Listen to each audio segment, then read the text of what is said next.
Assalomu alaykum Andijon davlat pedagogika instituti va kanalimiz a'zolari. Biz turli xildagi challengelar, so'rovnomalar o'tkazyapmiz. Kafedralar o'rtasida juda ham bu narsa yaxshi ketyapti.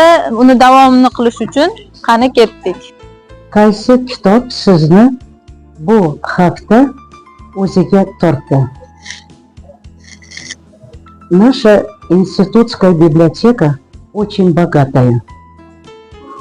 Особенно рекомендую студентам нашего института заниматься в читальном зале.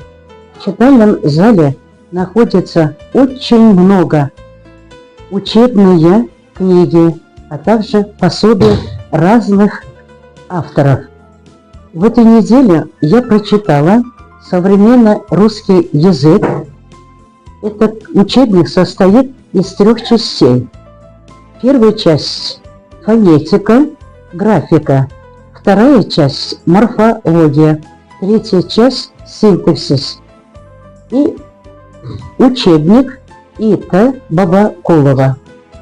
Эти книги, чтобы читали в читальном зале, особенно студенты-филологи.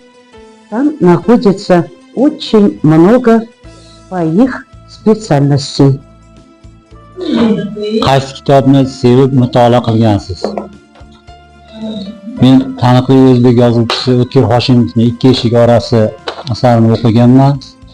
Har o'qiganimda yangicha talqinda, yangicha bir dunyoqarash bilan, yangicha bir qabul bilan o'qidim.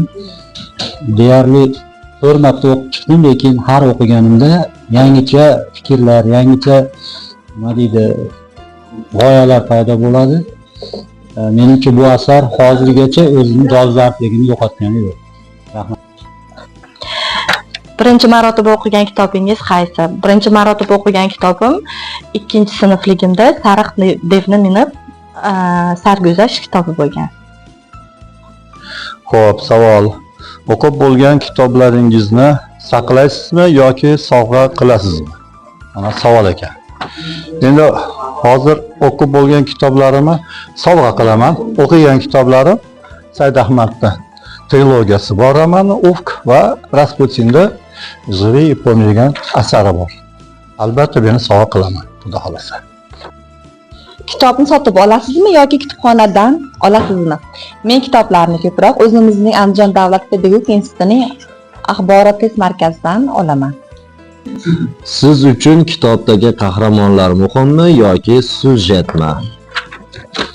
Avvalambor men uchun syujet muhim, chunki unda ta'lim, tarbiyaviy jihatlari qancha yaxshi yoritilgan bo'lsa, eng muhim joyi shu yerda.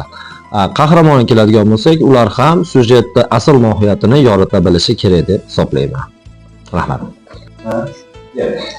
Is there any kind of literature that changed your life?